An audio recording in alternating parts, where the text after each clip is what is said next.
Besok pada waktu hari kiamat manusia ingin mendapatkan syafaat biiznillah, mendatangi Nabi Adam. Nabi Adam tidak bisa menyafaati. Nabi Adam menunjukkan kepada manusia supaya mendatangi Nabi Nuh. Nabi Nuh pun tidak bisa menyafaati. Nabi Nuh menunjukkan kepada Nabi Ibrahim manusia supaya mendatangi Nabi Ibrahim. Maka Nabi Ibrahim tidak sanggup. Lantas Nabi Ibrahim menunjukkan kepada masyarakat, kepada manusia untuk mendatangi Nabi Musa, dan Nabi Musa tidak bisa memberikan syafaat. Lantas Nabi Musa menyuruh kepada manusia untuk mendatangi Nabi Isa. Nabi Isa tidak bisa mensyafaati. Nabi-nabi semuanya beralasan punya kesalahan demikian, dan semuanya nabi menunjukkan kepada nabi-nabi yang lain, sehingga perkara tersebut sampai Rasulullah sallallahu alaihi wasallam. Wa kullu wahidin minhum yaqulu lastu hunakum ay fi maqamil lastu hunakum ay lastu fi maqamis syafaat. Lantas Kanjeng Nabi diizini oleh Allah untuk memberikan syafaat, maka manusia masuk surga minas sabiqin walahikin bisafaati Rasulillah sallallahu alaihi wasallam. Ini merupakan beliau rahmatan lis-sabiqin walahikin.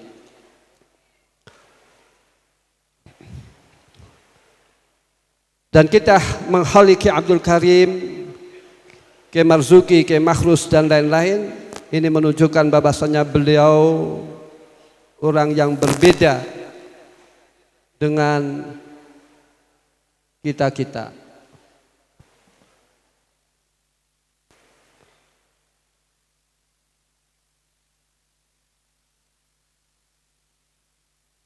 Selamat datang Bapak Wakil Gubernur, Bapak Darda. Terima kasih atas kehadirannya. Terima kasih.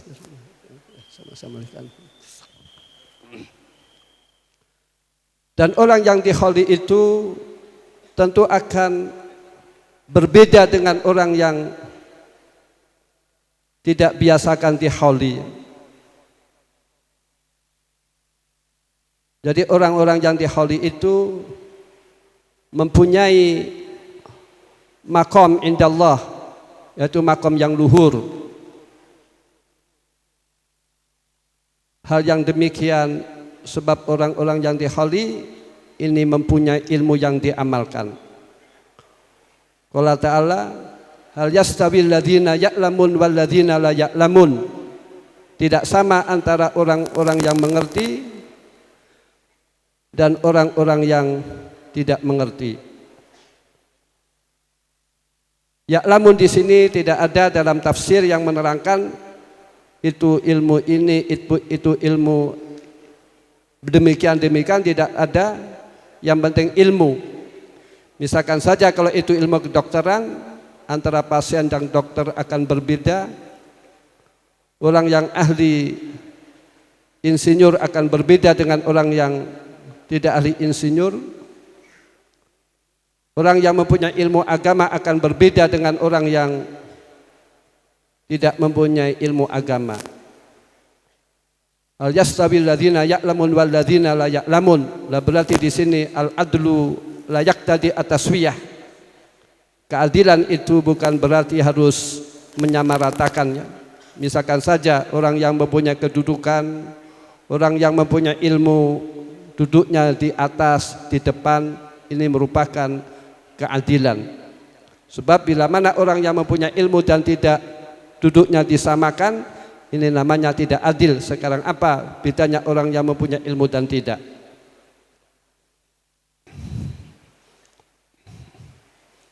Dan Al-Maghfurlah Ki Abdul Karim ini sosoknya mulang di pesantren Istiqomah. Beliau bersama santri mengaji jamaah.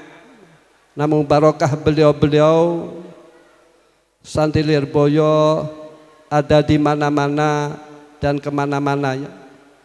Sampai ke Mesir, ke Yaman, dan lain-lain.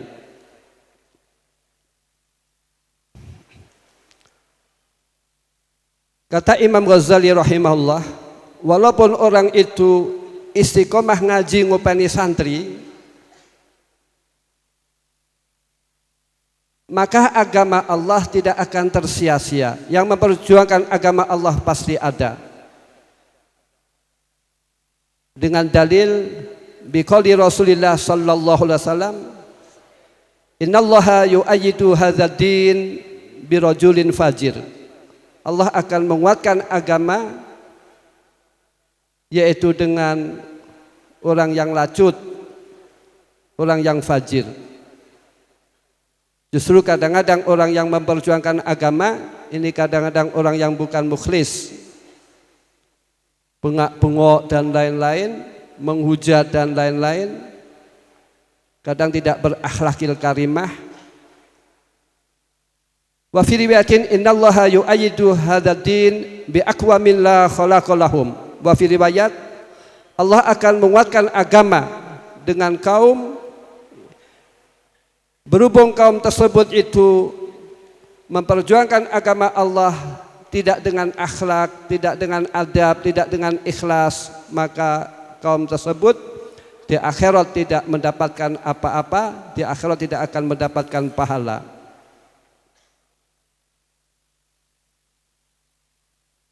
Nah, kita hadir di hal ini supaya kita mudah-mudahan bisa meniru istiqomah Al-Maghfurlah Ki Abdul Karim, Ki Marzuki, Ki Makhlus Ali, Ki Idris Marzuki, Ki Abdul Aziz Mansur dan lain-lain.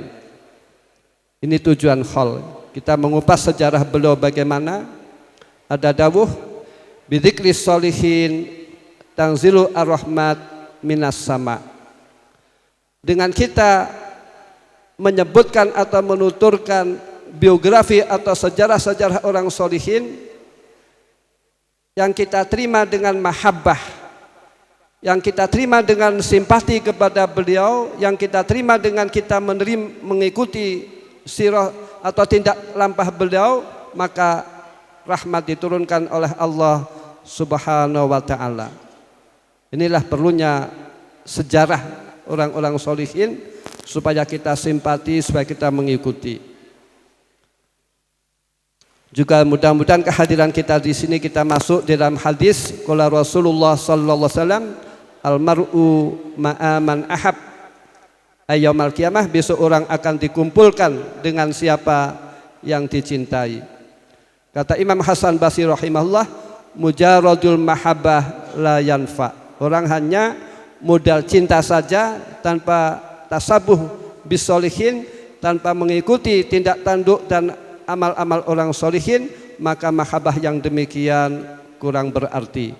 Sekian kami ucapkan terima kasih wa jazakumullah khairan, terutama kepada Al-Mukarram Kiai Haji Mustafa Bisri dan Bapak Wakil Gubernur Bapak Darda ya. Terima kasih, mudah-mudahan beliau senantiasa diberi oleh Allah kesehatan, diberi taufik oleh Allah, dan selalu dijaga oleh Allah, dilindungi oleh Allah, amin ya rabbal alamin. Al-afu minkum ihdinas siratal mustaqim. Assalamualaikum warahmatullahi wabarakatuh.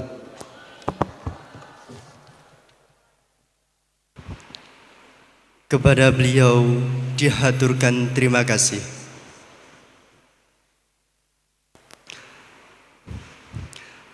Melangkah kepada sambutan yang kedua, yakni sambutan Wakil Gubernur Jawa Timur yang akan disampaikan oleh Dr. Emil Elistiato Darda MSc. Kepadanya waktu dan tempat disilahkan.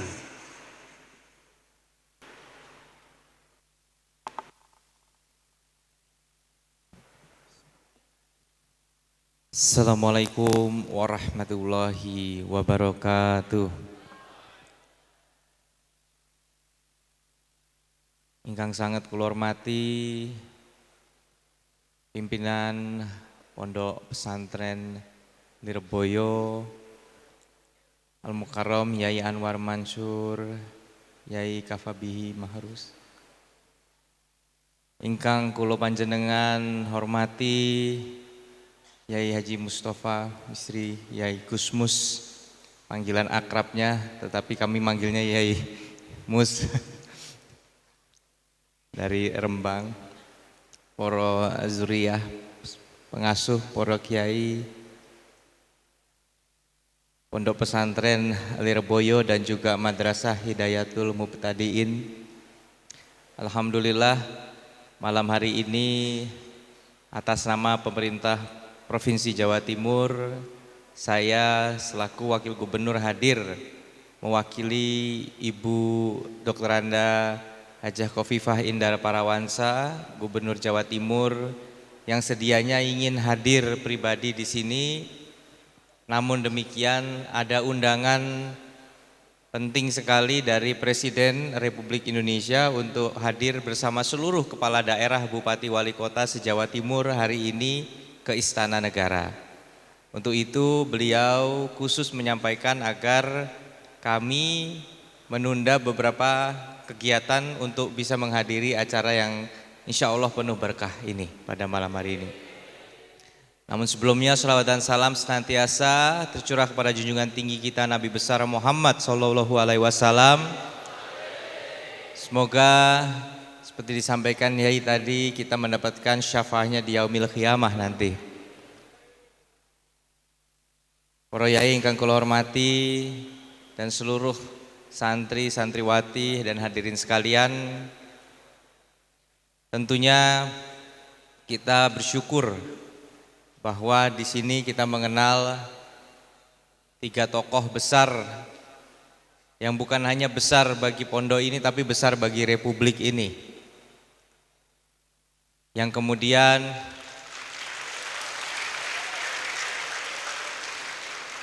saya sendiri tentu dengan referensi yang sangat terbatas mempelajari Mbah Manap, Mbah Marzuki, Mbah Mahrus, semuanya tokoh-tokoh besar yang kemudian saya kurang paham ini, Yai Mus ini boleh nggak disebut legenda? Karena memang kenyataannya beliau semua benar-benar berkiprah, tetapi saking mengakarnya di masyarakat, bukan hanya di Mataraman tapi juga tentunya di Indonesia, perjuangannya di era memperjuangkan kemerdekaan kita, lalu selanjutnya kemudian pondok ini besar dan melahirkan banyak sekali tokoh-tokoh besar yang kemudian ikut membangun umat dan membangun bangsa. Dan tentunya pondok ini menjadi sebuah bukti bahwa sistem pendidikan yang mungkin sebenarnya katanya tertua, pesantren ini insya Allah tidak akan lekang oleh perkembangan zaman ke depannya.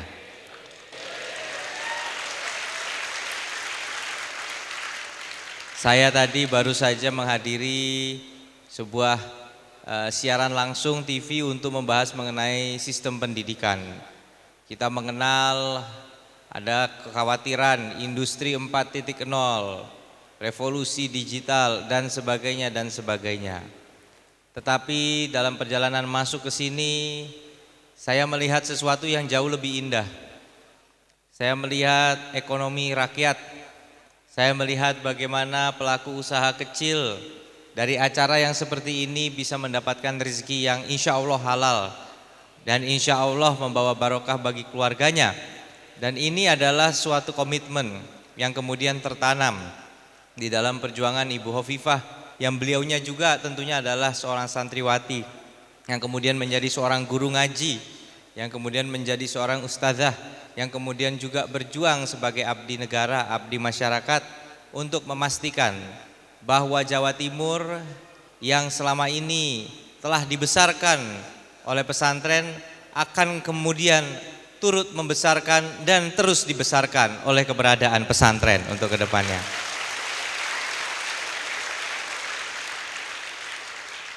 Keberadaan pesantren seperti Lirboyo bukan untuk mendominasi tapi untuk menginspirasi, untuk menjadi sebuah rujukan, untuk menjadi sebuah referensi bagi banyak sekali pondok-pondok yang lain yang ingin menunjukkan bahwa di pelosok manapun di Jawa Timur ini ada niat baik, ada upaya, ada kerja keras, ada ketulusan Berdirilah pondok yang kemudian tentunya mendambakan akan bisa mencetak tokoh-tokoh besar sebagaimana Pondok Lirboyo ini telah melakukan selama ini.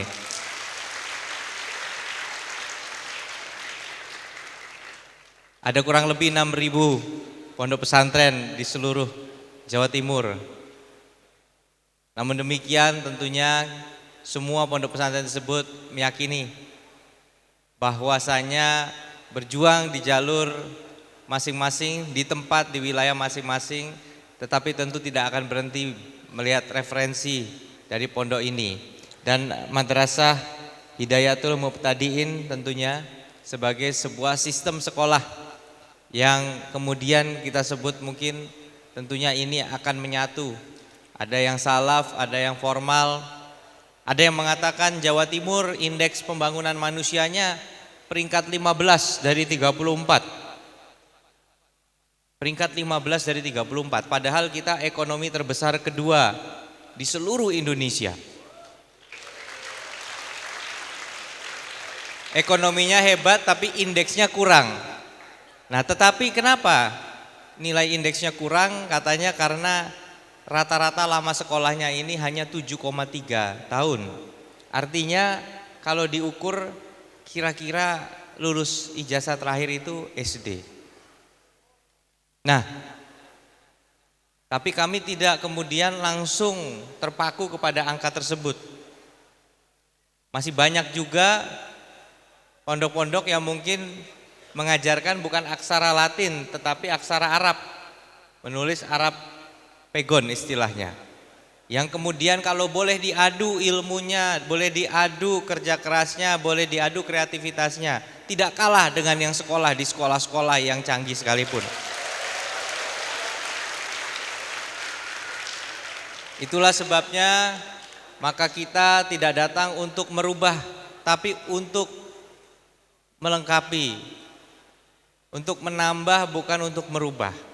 Kita tidak ingin merubah suatu kearifan lokal yang sudah diwariskan turun-temurun, tetapi kita justru ingin menambah karena kita percaya bahwa sehebat-hebatnya sistem tentunya tidak ada yang salah untuk kemudian dilakukan perbaikan-perbaikan. Dan disinilah kami nyuwun arahan, nasihat saking Poro Yai agar kebijakan-kebijakan dan program kami bisa benar-benar menjawab apa yang menjadi harapan dan kebutuhan dari dunia pesantren. Kita baru saja menandatangani kerjasama di UNUSA, Universitas Nahdlatul Ulama Surabaya, dengan International Council for Small Business. Artinya ini Dewan Usaha Kecil yang diakui oleh Perserikatan Bangsa-Bangsa. Kerjasama ini khusus untuk mengembangkan konsep satu pesantren, satu produk unggulan. Nah, mudah-mudahan dengan kerjasama ini kita bisa memetakan seluruh potensi-potensi. Dan kalau ditanya kira-kira pesantren mana yang bisa menjadi rujukan, langsung tentunya di kepala kita semua, tidak lagi pakai ragu-ragu. Insya Allah mugi-mugi kerso Mbah Yai bahwa kita ingin mengajak agar Lirboyo kerso untuk menjadi teladan dan contoh bagi pesantren lain bagaimana mengembangkan ekonomi umat. Kira-kira begitu saja yang bisa kami sampaikan. Banyak tentunya program-program Ibu Gubernur yang sudah dirumuskan pada saat kemudian sowan datang Poro Yai waktu itu, baik di PWNU maupun secara sendiri-sendiri. Ibu Gubernur ketemu dengan Poro Kiai, mendapatkan masukan, melengkapi program. Tentunya waktu tidak cukup di sini, justru saya berharap ingin bisa mendengarkan tadi nanti mauidho hasanah langsung dari, ini populernya memang Gusmus, tapi saya merasa ini kurang tepat kalau sambilnya Gus, tetap Kiai, Kiai Mustafa Bisi. Demikian kira-kira yang bisa kami sampaikan, menawi wonten kekirangan, kekurangan, kekhilafan dalam penyampaian sambutan kami ngaturkan nyuwun pangapunten ingkang kata. Sekali lagi kami mengucapkan selamat memperingati tadi haul dan haflah akhir sanah untuk Pondok Pesantren Lirboyo dan Madrasah Hidayatul Mubtadiin. Mugi-mugi kami dari Provinsi Jawa Timur dan Pondok Pesantren ini bisa terus berjalan berseiring di bawah bimbingan Poro Yai, kita membangun Jawa Timur yang diberkahi Allah Subhanahu wa taala. Demikian walahul muwaffiq ila aqwamit thoriq. Wassalamualaikum warahmatullahi wabarakatuh. Kepadanya disampaikan terima kasih.